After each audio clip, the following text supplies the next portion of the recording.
विधानसभा चुनावों का बिगुल जो है बज चुका है। उत्तर प्रदेश में आपको बता दें कि 7 चरणों में चुनाव होने जा रहे हैं। बीजेपी की कैसी है तैयारी, इस पर बातचीत करने के लिए हमारे साथ स्वास्थ्य मंत्री उत्तर प्रदेश के जयप्रताप सिंह जी जुड़ गए हैं। उनसे बातचीत करते हैं। जयप्रताप सिंह जी, चुनावी बिगुल बज गया है, बीजेपी कितनी तैयार है? पहला सवाल। हम लोग की तैयारी तो लगभग पूरे साल चलती है, क्योंकि हमारा जो संगठन की रचना है उसका लगातार काम, हमारे संगठन के काम पूरे साल हमारा चलता है, चुनाव चाहे रहे चाहे न रहे। इसलिए इस बात को ध्यान में रखते हुए हम लोग पूरी तरह से इसमें हम तैयारी है। और हमारे बहुत सारे क्या बोलते हैं, मीटिंग्स और हमारे रैलियां और ये सब हो भी चुके हैं। इसलिए संगठन के बल पर हम पूरी तरह तैयार हैं। और अखिलेश यादव तो आरोप लगा रहे हैं आप पर कि आपने रैलियों रोड शो पे रोक लगा दी है। खुद प्रधानमंत्री 48 दिनों में 13 रैलियां कर चुके हैं यूपी में, और जब हमारी बारी आई तो आपने हम पे रोक लगा दी। देखिए, हम अपना कार्यक्रम करते हैं। चुनाव के पहले का कार्यक्रम पर किसी प्रकार का कोई रोक नहीं था। जितना कार्यक्रम हमारे प्रधानमंत्री ने योजनाओं को लोकार्पण या शिलान्यास करने का कार्यक्रम मुख्यमंत्री के साथ, या आदरणीय जेपी नड्डा या आदरणीय नितिन गडकरी या जितने राजनाथ सिंह जी हैं, सबके साथ हम लोग ने अपनी योजनाओं का सफलतापूर्वक उनका लोकार्पण शिलान्यास ये सब हम करते गए समय के अंदर। और उसी तरह विपक्ष भी अपने बड़ी बड़ी रैलियां भी निकाल रही थी, रोड शोज निकाल रहे थे, बड़े उनके बहुत सारे मीटिंग्स हो रहे थे, हम लोग भी देख रहे थे। तो मुझे लगता है कि बराबर में हम सभी लोग ने अपना काम किया। अब चुनाव आयोग कोविड के प्रोटोकॉल को ध्यान में रखते हुए अपना जो भी पाबंदियां लगा रही, उस सब को हम लोग सब फॉलो करेंगे। लेकिन इस बार जो चुनाव हो रहा है जयप्रताप जी, वो पहले के चुनाव से अलग होगा। इस बार रैलियां नहीं होंगे, रोड शो नहीं होंगे, डिजिटल प्रचार होगा 15 जनवरी तक। हेलो, आप तक मेरी आवाज पहुंच रही है? हेलो, आप तक मेरी आवाज पहुंच रही है जयप्रताप जी? क्या आप तक मेरी आवाज पहुंच रही है? हेलो, जयप्रताप जी, आप तक मेरी आवाज पहुंच रही है? क्या आप मेरा सवाल सुन पा रहे हैं? क्या आप मेरा सवाल सुन पा रहे हैं जयप्रताप सिंह जी?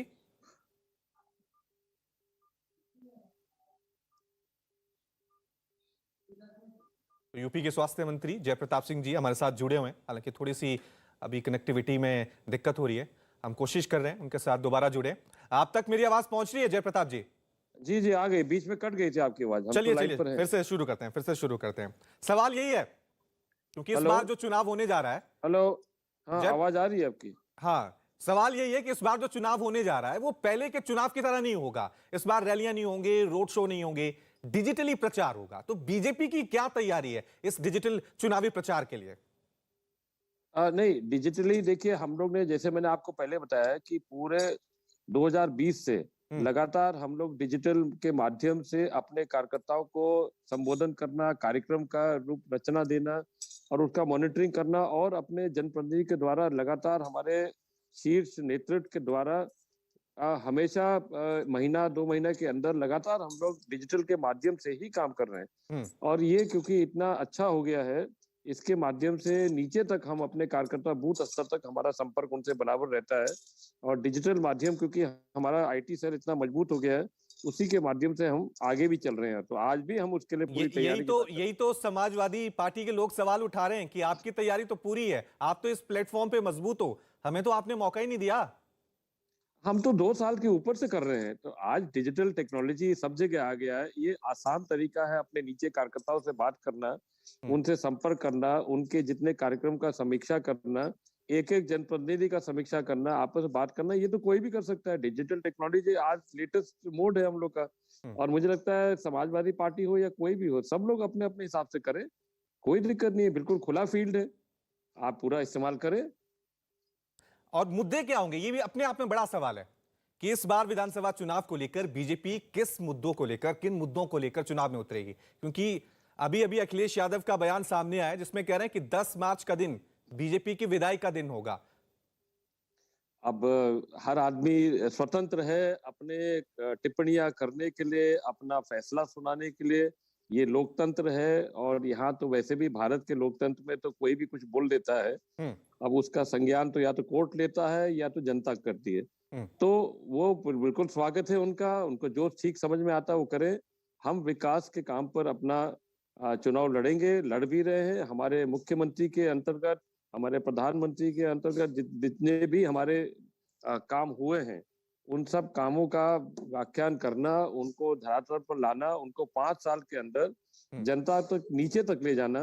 और ये सभी लोग जानते हैं कि हमारा काम नीचे गांव में रहने वाला गरीब परिवार तक हर प्रकार की सुविधा को पहुंचाते हुए और उद्योग को भी लगाते हुए, बिजली को भी आपूर्ति करने के लिए और कानून व्यवस्था को नियंत्रण करते हुए, ये सारे काम हमारे नीचे से ऊपर तक पूरा हुआ है। तो हम तो उसी विकास के जय काम प्रताप पर ही जी, हम बात 5 करेंगे, साल उसी पर हम अपना चुनाव भी लड़ेंगे। 5 साल आपकी सरकार रही है, 5 उपलब्धियां आपसे पूछूं बीजेपी की इन 5 सालों में।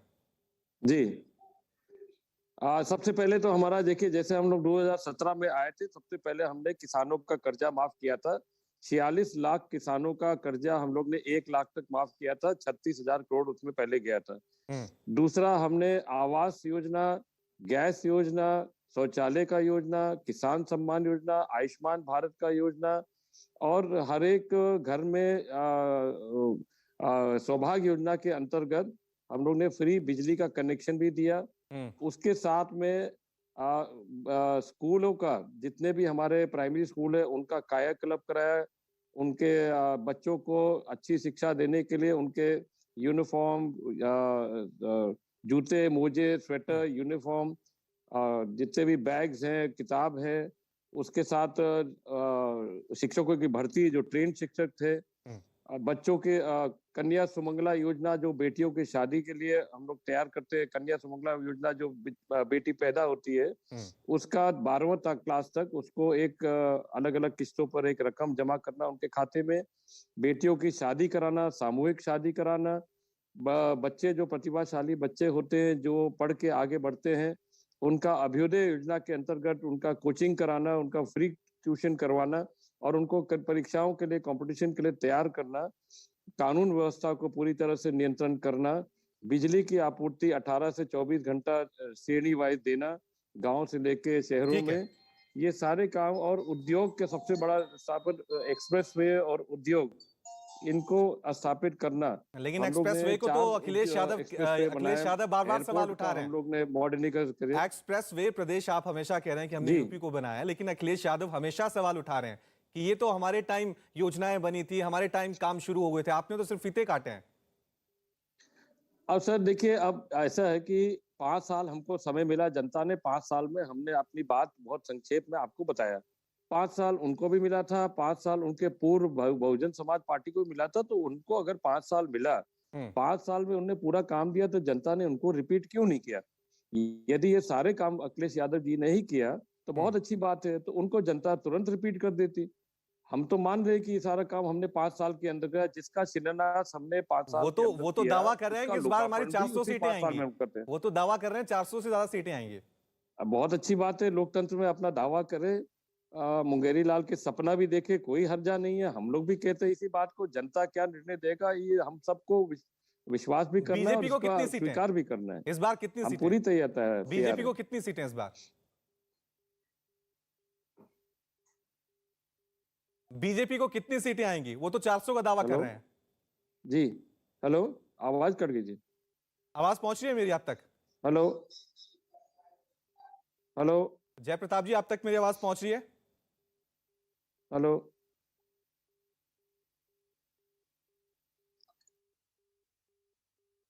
चलिए, बहुत बहुत शुक्रिया जय प्रताप जी हमारे साथ बातचीत करने के लिए। तो यहाँ पर जय प्रताप सिंह, यूपी के स्वास्थ्य मंत्री, क्योंकि एक तरफ चुनावी जंग है, दूसरी तरफ कोरोना की जंग है। इन दोनों के बीच संतुलन कैसे बैठेगा? मतदाताओं के बीच जो कोरोना को लेकर भय हैं, रैलियां, रोड शो, उस पर रोक लगा दी है 15 जनवरी तक, कैसे ये संतुलन बैठेगा, किस तरह का ये चुनाव होगा, ये देखने वाली बात होगी।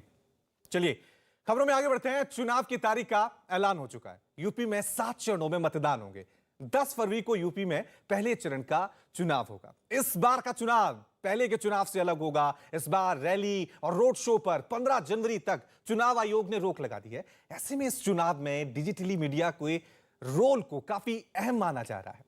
चुनाव के ऐलान के साथ ही लखनऊ की सड़कों से बैनर, पोस्टर हटाए जाने शुरू हो गए हैं। तस्वीरें हम आपको दिखा भी रहे हैं लखनऊ की, क्योंकि चुनाव आयोग ने इस बार कहा है कि 15 जनवरी तक सभी राजनीतिक पार्टियां सिर्फ डिजिटली ही चुनावी कैंपेन कर सकती हैं। उससे पहले देखिए किस तरह से लखनऊ की सड़कों से तमाम जो पोस्टर बैनर राजनीतिक पार्टियों के लगे हुए थे उनको हटाया जा रहा है। उत्तर प्रदेश में पहले चरण का मतदान जो है वो 10 फरवरी से शुरू होगा। 10 मार्च को नतीजे भी सामने आएंगे। यह देखने वाली बात होगी कि जो दावे सभी राजनीतिक पार्टियां कर रहे हैं उन दावों में कौन खरा उतरता है। वहीं सड़कों से बैनर पोस्टर हटाने पर सीएम योगी और अखिलेश के बीच डिजिटल वॉर शुरू हो गई है। अखिलेश ने ट्वीट कर लिखा है कि अपने ट्वीट में क्या लिखा है वो भी आपको बता दें कि वो जो वादे करके मुकर गए उनके झूठ के पुतले उतर गए। यूपी कहे आज का नहीं चाहिए भाजपा। वही अखिलेश के ट्वीट पर योगी आदित्यनाथ ने डिजिटल पलटवार किया है और ट्वीट कर लिखा है। उन्होंने अपने ट्वीट में क्या जवाब दिया है वो भी आपको बता दें। बबुआ बता रहे हैं कि भाजपा डिजिटल प्लेटफॉर्म पर हावी है। दरअसल अब बबुआ पर हार का डर हावी है। खैर, आप जिस भी प्लेटफॉर्म पर हो अब आपकी रेलगाड़ी छूट चुकी है। तो ये देखिए किस तरह से ट्विटर पर अखिलेश यादव और सीएम योगी आदित्यनाथ में जंग छिड़ी हुई है, जुबानी जंग छिड़ी हुई है। एक तरफ अखिलेश यादव अपनी जीत का दावा कर रहे हैं, दूसरी तरफ सीएम योगी आदित्यनाथ ने भी ट्विटर पे उनको जवाब दिया कि आप पर डिजिटल प्लेटफॉर्म का डर नहीं, आप पर हार का डर जो है वो हावी हो गया है। आप जिस भी प्लेटफॉर्म पर हो आपकी रेलगाड़ी जो है वो छूट चुकी है। और दूसरी तरफ अखिलेश यादव का बयान सामने भी आया कि वो कह रहे हैं कि 10 मार्च को बीजेपी की विदाई का दिन होगा, क्योंकि कल चुनाव की तारीखों का ऐलान हो चुका है। इसलिए बयानबाजी और जुबानी जंग जो है वो अब शुरू हो गई है। उधर डिजिटल चुनाव प्रचार को लेकर अखिलेश यादव नाराज हैं।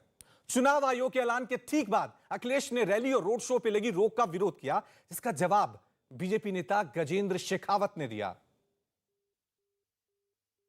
वर्चुअल रैली के लिए हम जाएंगे तो उन पार्टियों के लिए कहीं ना कहीं इलेक्शन कमीशन को सोचना चाहिए। जिन पॉलिटिकल पार्टीज के पास, जिन पॉलिटिकल पार्टीज के वर्कर्स के पास अगर कोई इंफ्रास्ट्रक्चर नहीं है, वर्चुअल रैली के लिए तमाम चीज़ें नहीं है, तो आखिरकार वो कैसे करेंगे। इसलिए कहीं ना कहीं इलेक्शन कमीशन को कुछ तो सहयोग करना चाहिए, चाहे वो चैनल के माध्यम से विपक्ष के लोगों को समय ज़्यादा दें, फ्री में समय मिले। ये अगर इलेक्शन कमीशन चिन्हित करता है, निश्चित करता है, तो वर्चुअल रैली या वर्चुअल कार्यक्रम या पॉलिटिकल पार्टीज अपनी बात जनता तक पहुंचाने चाहेंगे तो ये कामयाब रहेंगे। बीजेपी के पास पहले से बहुत इंफ्रास्ट्रक्चर है, वो सरकार में है, इलेक्शन बॉन्ड भी सबसे ज़्यादा नहीं मिलते हैं। अगर खर्चा करने में सबसे आगे कोई है तो वो भारतीय जनता पार्टी है। चलिए, कम से कम अखिलेश यादव ने ये तो स्वीकार किया कि भारतीय जनता पार्टी से मुकाबला करना उनके लिए मुश्किल है। भगवान उनकी राह आसान बनाए। भारतीय जनता पार्टी, जैसा मैंने कहा, कि दूरदृष्टि पूर्ण नेतृत्व की पार्टी है। अखिलेश भले ही डिजिटल मीडिया पे चुनाव प्रचार का विरोध कर रहे हैं, लेकिन वो अभी से ही चुनाव में जीत का दावा भी पेश कर रहे हैं। अखिलेश यादव ने न्यूज 18 से एक्सक्लूसिव बातचीत में कहा कि 10 मार्च बीजेपी की विदाई का दिन होगा। उत्तर प्रदेश में इलेक्शंस का ऐलान हो गया है। 10 मार्च को वोटों की गिनती होनी है। मेरे साथ समाजवादी पार्टी के राष्ट्रीय अध्यक्ष अखिलेश यादव जी हैं, आइए उनसे बात कर लेते हैं। सर, अब जबकि ऐलान हो गया है, क्या आपको लगता है कि जिन मुद्दों को लेकर के आप सड़कों पर उतरे, भीड़ खूब भारी हुई, और अब ऐलान के बाद क्या सिचुएशन दिख रहे हैं? जो उत्तर प्रदेश की जनता का समर्थन मिला था विजय रथ में, और जिस तरह से उत्तर प्रदेश की जनता तैयार है भारतीय जनता पार्टी को हटाने के लिए, 10 मार्च भारतीय जनता पार्टी का विदाई का दिन होगा। इन्होंने पिछले 4.5 साल में ना अपना संकल्प पत्र पूरा किया है, जो वादे किए हैं थे जनता को, वो वादे नहीं पूरे किए। न किसान की आय दोगुनी हुई, न नौजवानों को नौकरी मिली, न नौजवानों को बेरोजगार लोगों को रोजगार मिल पाया। कारखाने बंद हो गए, उद्योग बंद हो गए। कोरोना में किस तरीके से दवाई के लिए, बिस्तर के लिए, ऑक्सीजन के लोग भागते रहे, आज भी कोरोना में कितने लोगों की जान गई सरकार नहीं बता रही है। कानून व्यवस्था पूरी तरीके से ध्वस्त है। बड़े पैमाने पे बेटियों के साथ, माताओं बहनों के साथ घटनाएं घटी हैं। सरकार आज भी सूची नहीं जारी कर पा रही है। इसलिए उत्तर प्रदेश की जनता भारतीय जनता पार्टी को हटाने के लिए तैयार है। हर वर्ग के लोग इस बार भारतीय जनता पार्टी को हटाएंगे। वर्चुअल रैली का क्या विकल्प होगा सर? कई सारी बंदिशें भी हुई हैं, वर्चुअल रैली इंपॉर्टेंट है, आप खुद टेक्निकल आदमी हैं, तो क्या रास्ता अख्तियार करेंगे? जहाँ तक वर्चुअल रैली के लिए जो इलेक्शन कमीशन ने नियम बनाए हैं, उन सभी नियमों का पालन समाजवादी पार्टी करेगी और कोशिश करेगी वर्चुअल रैलीज के माध्यम से, वर्चुअल प्लेटफॉर्म्स के माध्यम से जनता तक समाजवादी पार्टी के कार्यकर्ता पहुंचने की कोशिश करेंगे। समाजवादी पार्टी के कार्यकर्ता सक्षम भी हैं, लेकिन और दल ऐसे भी हैं जो वर्चुअल रैलीज नहीं कर पाएंगे या इस तरह का इंफ्रास्ट्रक्चर उनके पास नहीं है कि वर्चुअल रैलीज कर सकें। कहीं ना कहीं इलेक्शन कमीशन को उन दलों के बारे में भी सोचना चाहिए। पंचायत चुनाव भी पूरे प्रदेश ने सर देखे थे, ये इलेक्शन भी है, अधिकारी अभी भी वही हैं। क्या कोई रोड मैप स्पेशल तय करेगी समाजवादी पार्टी? इलेक्शन कमीशन में जिस तरीके से बेईमानी की भारतीय जनता पार्टी ने, पूरे उत्तर प्रदेश ने देखा। जिस तरीके से माताओं बहनों के कपड़े फाड़े गए, उनकी साड़ी छीन ली गई, उत्तर प्रदेश की जनता ने देखा है। इसलिए ऐसे अधिकारी जिन्होंने भारतीय जनता पार्टी के कार्यकर्ता बन के काम किया, उनकी शिकायत इलेक्शन कमीशन को की जाएगी। आखिरी सवाल सर, 10 मार्च को कौन आ रहा है? 10 मार्च को भारतीय जनता पार्टी का उत्तर प्रदेश से सफाया होना तय है।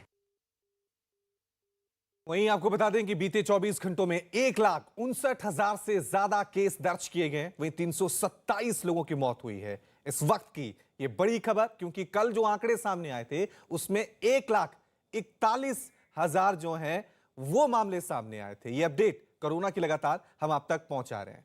वहीं आपको बता दें कि एक तरफ कोरोना के खिलाफ जंग चली हुई है, वहीं दूसरी तरफ जो है चुनावी जंग भी चल रही है। तो दोनों खबरें हम आप तक पहुंचा रहे हैं। कोरोना के आंकड़े जो है 1,59,000 तक पहुंच गए, और दूसरी तरफ हम आपको यह भी बता रहे हैं कि किस तरह से चुनावी ऐलान के बाद राजनीतिक पार्टियों के क्या रिएक्शन आ रहे हैं। सीएम योगी आदित्यनाथ ने चुनाव आयोग के फैसले का स्वागत किया है और फिर से यूपी में सरकार बनाने का दावा भी किया है। सुनिए क्या कुछ कहा।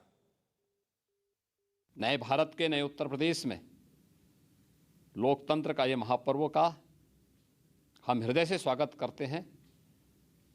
10 मार्च 2022 को जब उत्तर प्रदेश विधानसभा चुनाव के परिणाम आएंगे तो भारतीय जनता पार्टी प्रचंड बहुमत के साथ जनता जनार्दन का आशीर्वाद प्राप्त करने में सफल होगी, इसमें कोई संदेह नहीं होना चाहिए।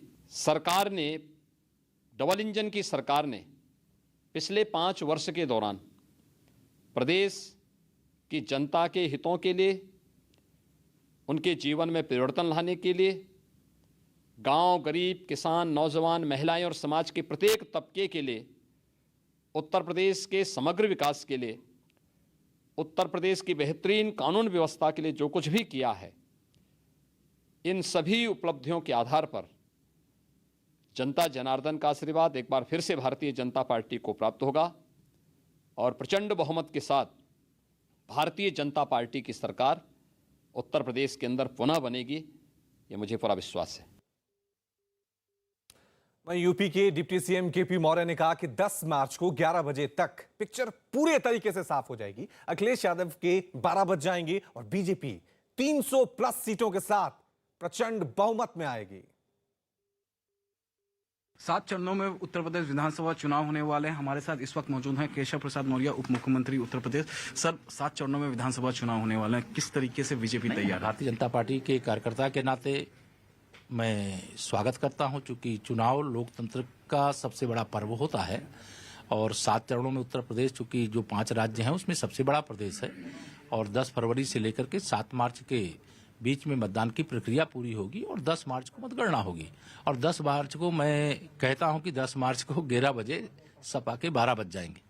पहली बार देश के इतिहास में ऐसा हो रहा है कि sir model code of conduct लगने के बाद भी चुनावी रैलियां नहीं होगी, 15 तारीख तक नहीं होगी, 15 जनवरी तक। लेकिन अखिलेश यादव ने इस पर सवाल उठाया, कहा है कि इलेक्शन कमीशन को फंड करना चाहिए सभी राजनीतिक पार्टी को। बीजेपी का यादव जी किसी दल, समाजवादी पार्टी के अध्यक्ष, उनको जो कहना है चुनाव आयोग से वो कह सकते हैं, लेकिन मैं यह मानता हूं कि उनको सच्चाई का पता चल चुका है, जमीनी हकीकत का पता चल चुका है कि समाजवादी पार्टी 2017 भी दोहराने की स्थिति में नहीं है। गुंडे, अपराधी, माफियाओं के बल पर, भ्रष्टाचारियों के बल पर कोई चुनाव नहीं जीते जाते हैं और चुनाव के लिए मतदान होने से पहले, मतगणना होने से पहले उन्होंने अपनी पराजय स्वीकार किया है। इसके लिए मैं उनको धन्यवाद देता हूं। देखिए, इलेक्शन कमीशन ने जो भी नियम कानून बनाए हैं वो कोरोना की स्थिति को देखते हुए बनाए गए हैं। सभी पॉलिटिकल पार्टीज़ को उनका पालन करना चाहिए। भारतीय जनता पार्टी भी अपना कैंपेन अब ज़्यादा से ज़्यादा वर्चुअल माध्यम से चलाएगी। ये कोई पहली बार नहीं जो Bharatiya Janata party social media या तकनीकी के माध्यम से प्रचार प्रसार करेगी। हम हर चुनाव में ये करते आए हैं। बंगाल से लेके बिहार तक पहले भी तमाम वर्चुअल रैलीज हम कर चुके हैं और लाखों लोगों को इन वर्चुअल रैलीज से जोड़ने का मादा हमारी पार्टी के संगठन में है। हमारा संगठन प्रदेश से लेके बूथ इकाई तक मजबूती के साथ खड़ा हुआ है। हमारा हर कार्यकर्ता सोशल मीडिया तकनीकी को सहजता से इस्तेमाल करना जानता है और लोगों तक अपनी बात पहुंचाने के लिए इस माध्यम का इस्तेमाल करता है।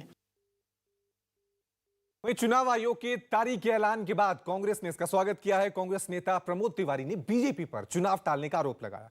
वहीं रणदीप सुरजेवाला ने डिजिटल मीडिया पर प्रचार के लिए चुनाव आयोग से लेवल फील्ड जगह देने की मांग की है।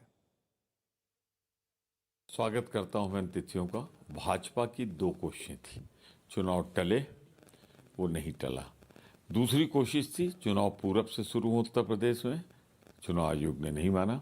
पश्चिम में इनकी बहुत बुरी हालत है, मैं जानता हूं पूर्व में भी बहुत अच्छी नहीं है। जो कांग्रेस ने सुझाव दिए थे लिखित रूप से, उस पर मेरे भी हस्ताक्षर हैं कि चुनाव में बड़ी रैलियों पर प्रतिबंध लगे, बड़े रोड शो पर प्रतिबंध लगे। हमें खुशी चुनाव आयोग ने उसे माना है, क्योंकि कोरोना से बचाना देश को हमारा पहला लक्ष्य होना चाहिए।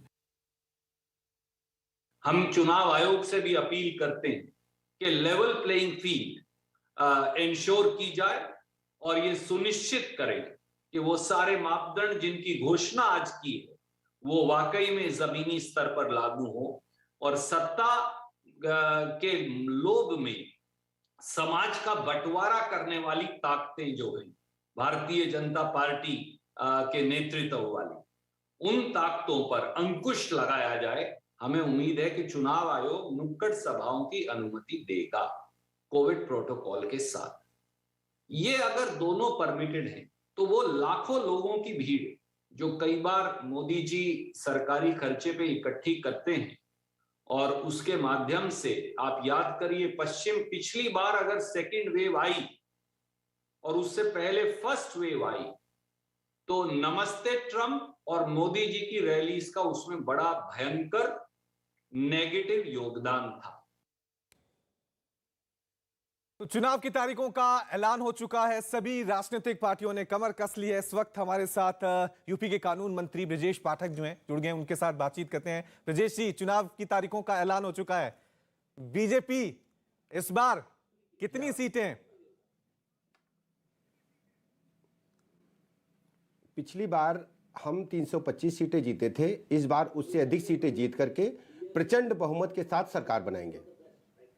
तो अखिलेश यादव तो 400 का दावा कर रहे हैं और कह रहे हैं कि 10 मार्च का दिन बीजेपी की विदाई का दिन। दरअसल अखिलेश यादव जी और समाजवादी पार्टी बुरी तरह से डिरेल्ड हो गए हैं। सत्ता की भूख में उनको सच्चाई दिखाई नहीं दे रही है। आप देखेंगे कि केवल अखिलेश यादव जी ही किसी भी मंच पर दिखते हैं। दूसरा, उनकी पार्टी का नेता कोई भी किसी भी मंच पर नहीं दिखता है। वो सोच रहे हैं कि सत्ता में आने के लिए केवल उन्हीं की समाज काफी है, जबकि सर्व समाज को उन्होंने लगातार उपेक्षित किया है। किसी भी मंच पर उनके सिवाय कोई दूसरे उनके दल का नेता किसी भी समाज का नहीं दिख रहा है। सर्वविदित है कि केवल एक को लेकर के आप कभी सत्ता में नहीं आ सकते। और पिछली सरकार के दौरान समाजवादी पार्टी के लोगों ने जिस प्रकार माफियागर्दी, गुंडागर्दी, भाई भतीजावाद, बहू बेटी की इज्जत खतरे में डालना, प्लाट मकान दुकान पर कब्जा करना, लोग भूले नहीं हैं। 100% गुंडई हावी थी प्रशासन पर। भारतीय जनता पार्टी की सरकार बनने के बाद आदरणीय मुख्यमंत्री योगी आदित्यनाथ जी ने माफियाओं को प्रदेश से बाहर किया है या जेल में डाला है। पूरी तरह से जो नेटवर्क था ऑर्गेनाइज क्रिमिनल्स का, उसे समाप्त किया है। और मैं दावे के साथ कहता हूं, उत्तर प्रदेश के लोग भारतीय जनता पार्टी के साथ हैं। 325 से अधिक सीटें जीतकर हम दोबारा सरकार बनाएंगे। लेकिन जिस तरह से अभी चुनाव आयोग ने यह कहा कि 15 जनवरी तक डिजिटली चुनावी प्रचार होगा, इसका अखिलेश यादव विरोध कर रहे हैं और वो आरोप लगा रहे हैं कि ये पूरा प्लानिंग के तहत हुआ है। पीएम मोदी ने 48 दिनों में 13 रैलियां कर ली उत्तर प्रदेश के सभी इलाकों में, और जब हमारी बारी आई तो आपने रैलियों, रोड शो पे रोक लगा दी। तो आपको देखिए, आपको किसी ने रोका नहीं था।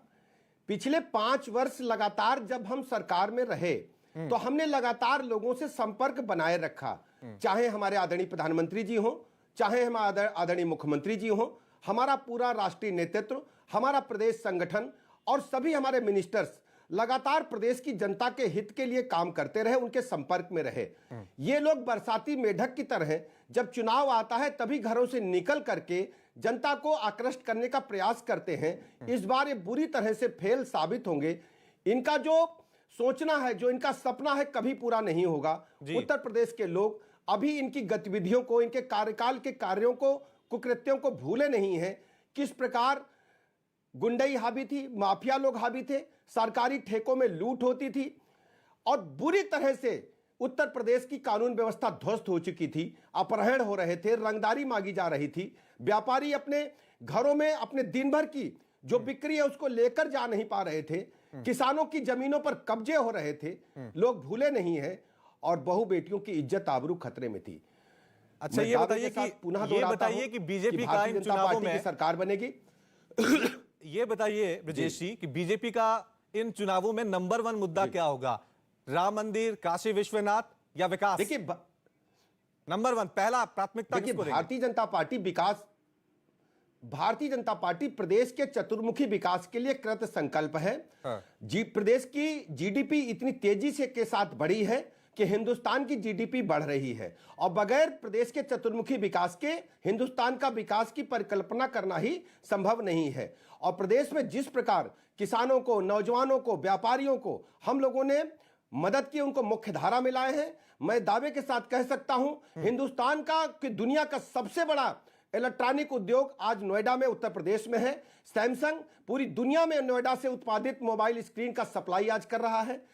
4 लाख करोड़ से अधिक के एमओयू साइन ही नहीं हुए, उनको हमने धरातल पर उतारा है। आज उत्तर प्रदेश औद्योगिक क्रांति की ओर आगे बढ़ रहा है।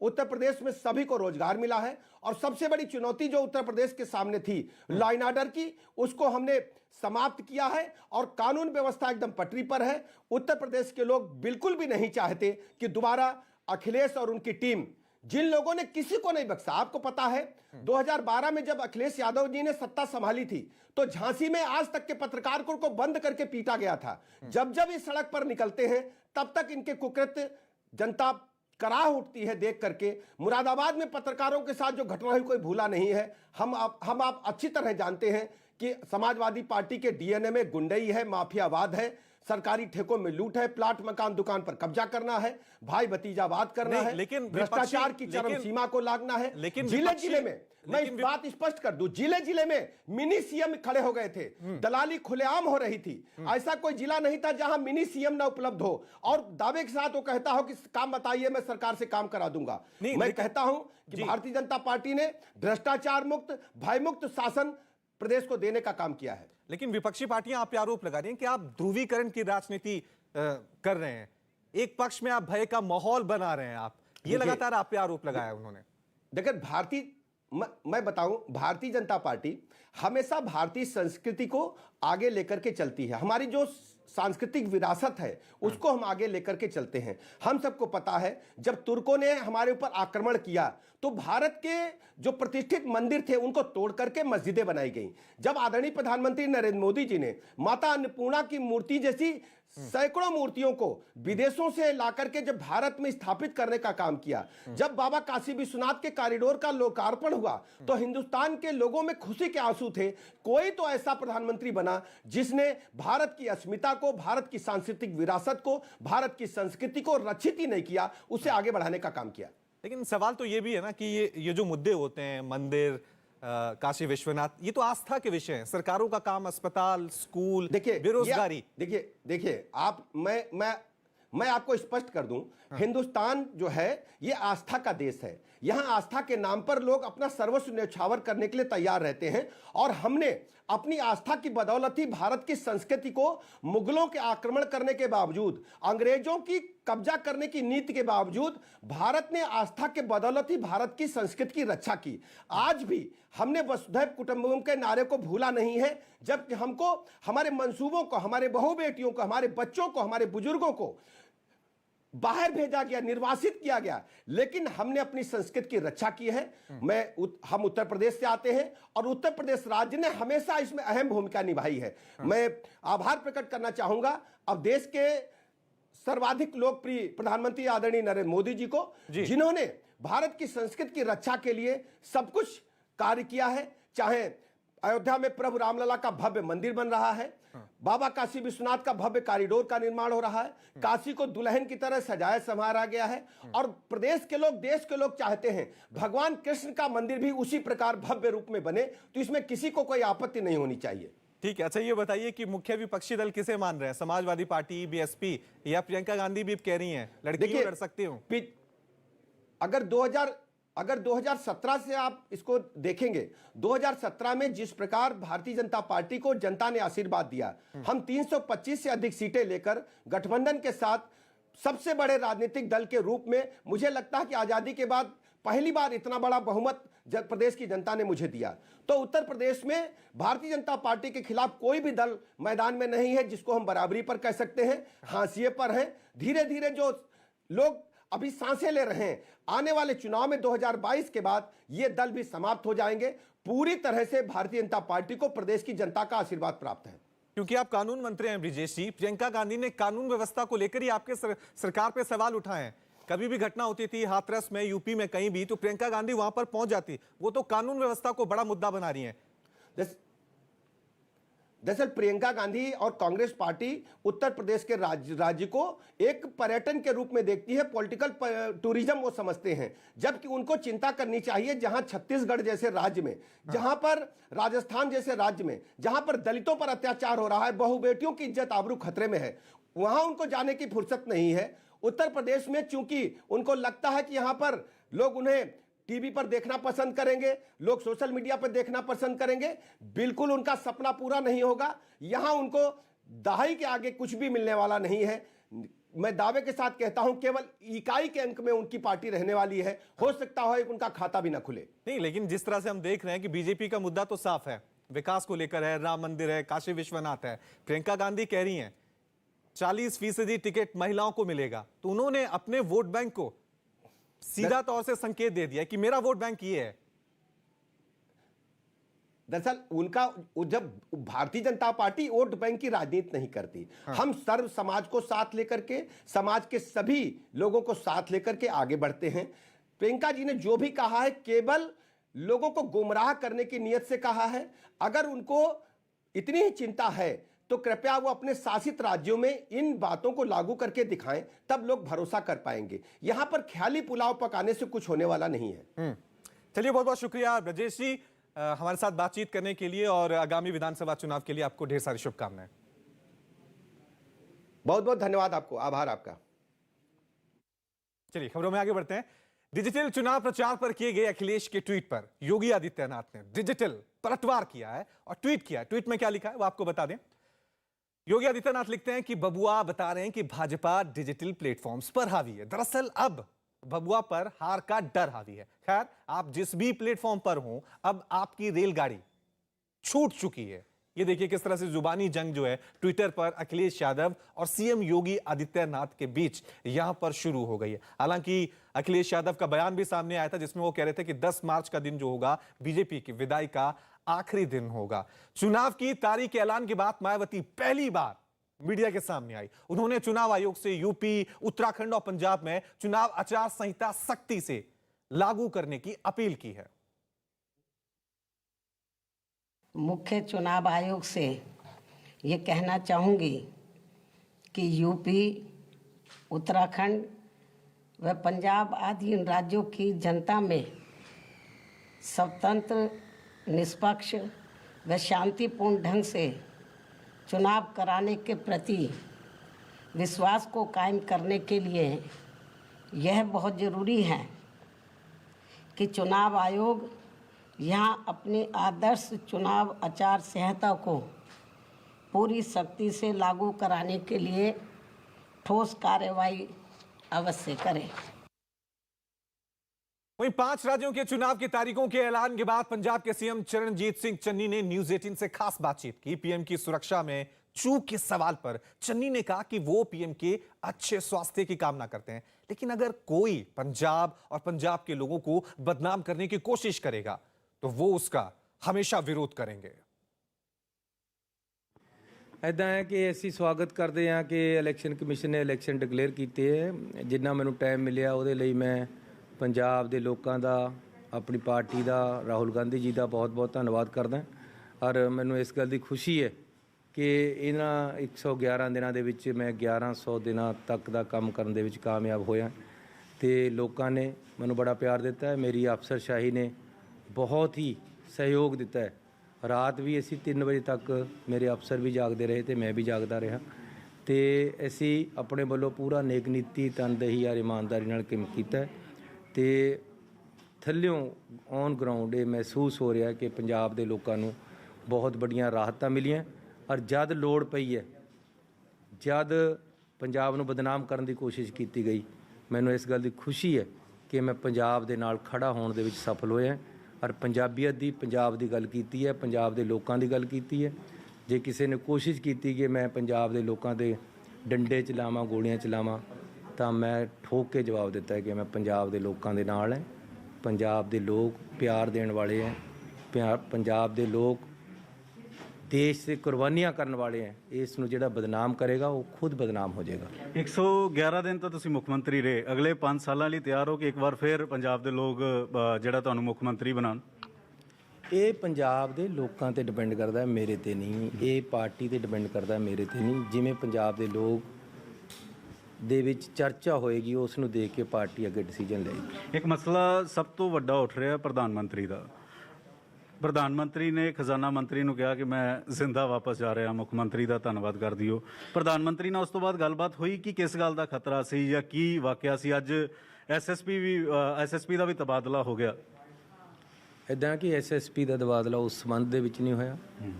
ਡੀਜੀਪੀ ਜਿਹੜਾ ਕੇਂਦਰ ਦੇ ਵਿੱਚ ਪੈਨਲ ਜਾਂਦਾ ਹੈ, ਉਹਦੇ ਦਾ ਪੈਨਲ ਆ ਗਿਆ ਹੈ ਵਾਪਸ। ਉਹ ਸਾਨੂੰ ਅੱਜ ਲਾਣਾ ਪੈਣਾ ਸੀ ਉਹ ਪੈਨਲ 'ਚੋਂ ਇੱਕ ਬੰਦਾ, ਤੇ ਅਸੀਂ ਉਹ ਜਿਹੜਾ ਪੈਨਲ 'ਚ 3 ਨਾਮ ਆਏ ਸੀ ਉਹਨਾਂ 'ਚੋਂ ਭਾਵਰਾ ਜੀ ਨੂੰ ਲਗਾ ਦਿੱਤਾ ਹੈ। ਉਹ ਜਿਹੜਾ ਤਬਾਦਲਾ ਹੈ ਉਹ ਰੂਟੀਨ ਦੇ ਵਿੱਚ ਹੋਇਆ ਤੇ ਅਸੀਂ ਆਪ ਕੀਤਾ ਹੈ। ਮੈਂ ਇੱਕ ਗੱਲ ਜ਼ਰੂਰ ਕਹਿ ਦੇਣੀ ਚਾਹੁੰਦਾ ਕਿ ਮੈਂ ਜਿੰਨੀ ਦੇਰ ਮੁੱਖ ਮੰਤਰੀ ਸੀ, ਹਰ ਜੋ ਕੰਮ ਹੋਇਆ ਉਹਦੇ ਲਈ ਜ਼ਿੰਮੇਵਾਰ ਮੈਂ। ਜੇ ਕਿਸੇ ਨੇ ਦੇਖਣਾ ਤਾਂ ਮੈਨੂੰ ਦੇਖੇ। ਮੇਰੇ ਅਫਸਰ, ਮੇਰੇ ਮੰਤਰੀ, ਮੇਰੇ ਐਮਐਲਏ, ਮੇਰੇ ਪੰਜਾਬ ਦੇ ਲੋਕ, ਇਹਨਾਂ ਵੱਲੋਂ ਜੇ ਕੋਈ ਦੇਖੇਗਾ ਤਾਂ ਸਭ ਤੋਂ ਪਹਿਲਾਂ ਮੈਂ ਮੂਹਰੇ ਖੜਾ ਹਾਂ।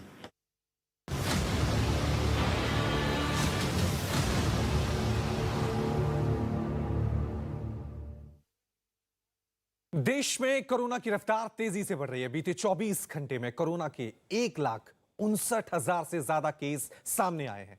देश में कोरोना से 327 मरीजों की मौत भी हुई है। कल कोरोना के 1,41,000 से ज्यादा केस सामने आए थे।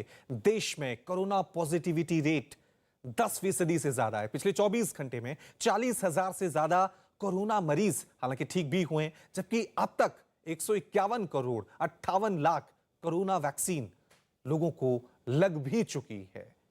तो पिछले 24 घंटे में 1,59,000 कोरोना के नए मामले सामने आए हैं, जो ये संकेत साफ तौर से दे रहे हैं कि देश में तीसरी लहर ने दस्तक दे दी है। यानी अब वक्त आ गया है सावधान रहने का, सतर्क रहने का। मास्क जरूर पहने, सोशल डिस्टेंसिंग का पालन जरूर करें, क्योंकि जिस तरह से कोरोना की रफ्तार पिछले 15 से 20 दिनों में बढ़ी है, 10,000 से यह आंकड़ा 1.5 लाख तक पहुंच गया है। इससे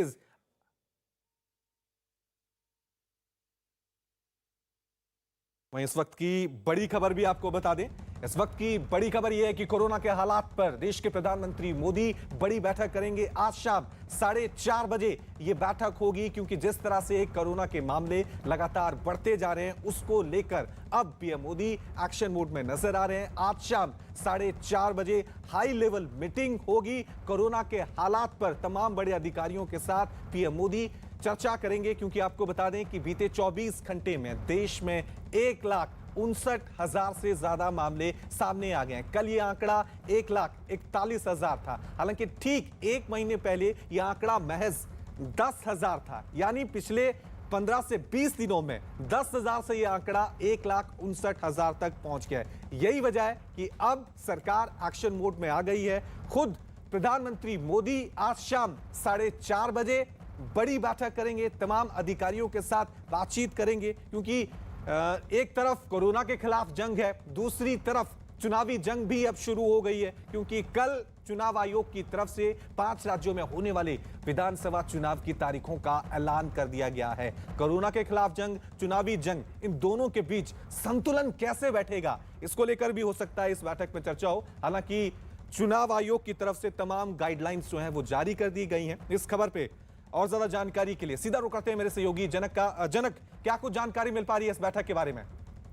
देखिए रवि, आज शाम को 4:30 बजे प्रधानमंत्री नरेंद्र मोदी इस मामले में कोविड और खासतौर से कोरोना के लगातार जो केसेस देश में बढ़ते जा रहे हैं और संक्रमण इस तरीके से फैलता जा रहा है, उसको लेकर आज एक रिव्यू मीटिंग करने वाले हैं। आपको याद हो कि 30 दिसंबर को भी जब ओमिक्रॉन का खतरा जिस तरीके से बढ़ रहा था, उस समय भी रिव्यू मीटिंग की थी और सतर्क और सावधान रहने की बात भी कही थी। तो उसके बाद लगातार जो बच्चों की वैक्सीनेशन में भी किस तरीके से आगे स्थिति है, उसकी जानकारी भी रिव्यू मीटिंग में ली जाएगी। साथ में जिला स्तर पर पिछली बार जिस तरीके से कहा था कि जिला स्तर पर इंफ्रास्ट्रक्चर इसको और मजबूत किया जाए, स्वास्थ्य इंफ्रास्ट्रक्चर, तो उसकी क्या स्थिति है, ऑक्सीजन प्लांट की किस तरीके की स्थिति है, तो ये सारी चीजें हैं जहां पर स्वास्थ्य मंत्रालय के अधिकारी होंगे, कैबिनेट सेक्रेटरी होंगे, बाकी प्लानिंग कमेटी के हेल्थ के सदस्य होंगे, ये सारे अधिकारी होंगे। उनसे इस पूरे मामले में कोरोना की फिलहाल की स्थिति राज्यों में किस तरीके की है, उसकी एक पूरा खाका जिसको कहे उसकी जानकारी ली जाएगी। रवि, शुक्रिया जनक तमाम जानकारी के लिए। मैं आपको बता दें, मुंबई में कोरोना तेजी से बढ़ रहा है। मुंबई के दादर सब्जी मंडी में लोगों की भारी भीड़ नजर आई। पिछले 24 घंटे में मुंबई में कोरोना के 20,000 से ज्यादा मामले आए, लेकिन लोग कोरोना नियमों की अनदेखी कर रहे हैं। वहीं महाराष्ट्र सरकार ने कोरोना केस पर काबू पाने के लिए नई गाइडलाइंस भी जारी कर दी हैं। आज रात 12 बजे से ये नियम लागू हो जाएंगे। रात 11 बजे से सुबह 5 बजे तक नाइट कर्फ्यू है और सुबह 5 बजे से रात 11 बजे तक धारा 144 लगा दी गई है।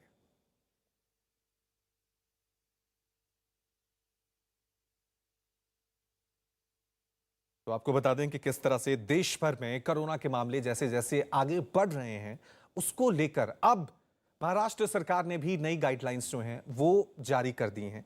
हालांकि लोग अभी भी लापरवाह, बेपरवाह जो हैं वो नजर आ रहे हैं। सब्जी मंडी की तस्वीरें हम आपको दिखा भी रहे हैं कि किस तरह से लोग ना वहां पर मास्क पहन रहे हैं, ना सोशल डिस्टेंसिंग का किसी तरह का ख्याल नहीं रखा है। जबकि देश में तीसरी लहर ने दस्तक दे दी है। 24 घंटे में 1,59,000 कोरोना के मामले सामने आए। मुंबई की बात करें तो बीते 24 घंटे में 20,000 से ज्यादा कोरोना के नए मामले यहां पर सामने आए हैं। मुंबई में दिन प्रतिदिन कोरोना मरीजों की संख्या जो है बढ़ते जा रही है। कल भी मुंबई में 20,000 से ज्यादा कोरोना मरीज पाए गए हैं। लगातार 3 दिनों से जो मुंबई है उसमें 20,000 से ज्यादा कोरोना के आंकड़े जा रहे हैं। वहीं लगातार मुंबई में जो भीड़ है वो बढ़ते जा रही है, चाहे वो सार्वजनिक जगह हो, चाहे वो मुंबई के मार्केट हो। लगातार वहां पर लोगों की भारी भीड़ जो है उमड़ रही है। इस वक्त हम मुंबई के दादर सब्जी मंडी में मौजूद हैं और मैं आपको यहाँ की तस्वीरें दिखाना चाहूंगी। आप देख सकते हैं ये दादर की सब्जी मंडी है और यहाँ पर लोगों की किस तरीके की भीड़ है। लगातार सरकार लोगों से कह रही है कि लोग जो है भीड़ भाड़ वाली जगहों पे ना जाएं, अगर जरूरत ना पड़ने पे अपने घर पे रहें, मास्क पहने, सैनिटाइजर का यूज करें। उसके बावजूद आप देख सकते हैं कि इस दादर सब्जी मंडी में किस तरीके की भीड़ है। कई सारे लोगों के चेहरे पर आपको मास्क नजर नहीं आएगा। मुंबई में भीड़ बढ़ते जा रही है, कोरोना का संकट लगातार मुंबई।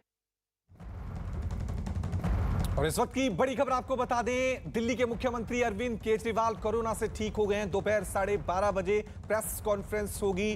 कोरोना से ठीक हुए दिल्ली के सीएम अरविंद केजरीवाल, क्योंकि कुछ ही दिन पहले उनकी कोरोना रिपोर्ट पॉजिटिव आई थी। अब ये बड़ी खबर, राहत की खबर आम आदमी पार्टी के लिहाज से भी, क्योंकि पंजाब में अब विधानसभा चुनाव नजदीक हैं। उससे पहले सीएम अरविंद केजरीवाल की कोरोना रिपोर्ट नेगेटिव आ गई है, यानी सीएम अरविंद केजरीवाल कोरोना से ठीक हो गए हैं और दोपहर 12:30 बजे प्रेस कॉन्फ्रेंस भी करेंगे। इस खबर पे और ज्यादा जानकारी के लिए सीधा रुक करते हैं मेरे सहयोगी जावेद का। जावेद, क्या कुछ जानकारी मिल पा रही है? देखिए, मुख्यमंत्री अरविंद केजरीवाल ने अभी ट्वीट करके जानकारी दी है कि अब वो कोरोना से ठीक हो गए हैं। 4 जनवरी को उन्होंने बताया था कि उन्होंने कोरोना टेस्ट कराया और वो पॉजिटिव हुए हैं। तो तकरीबन 5 दिन बाद उन्होंने बताया कि वो अब ठीक हो चुके हैं और 12:30 बजे डिजिटल प्रेस कॉन्फ्रेंस करेंगे। ये देखना होगा कि वो 12:30 बजे जब पीसी करेंगे तो किस मुद्दे पर करते हैं, लेकिन ये दिल्ली के लिहाज से अहम खबर है क्योंकि मुख्यमंत्री खुद कोरोना पॉजिटिव हो गए थे। वो राज्य जहां लगातार कोरोना के केसेस बढ़ रहे थे। फिलहाल बड़ी खबर यही है कि मुख्यमंत्री कोरोना से ठीक हो चुके हैं और फिर वापस काम पर लौट आए हैं। जी शुक्रिया जावेद तमाम जानकारी के लिए।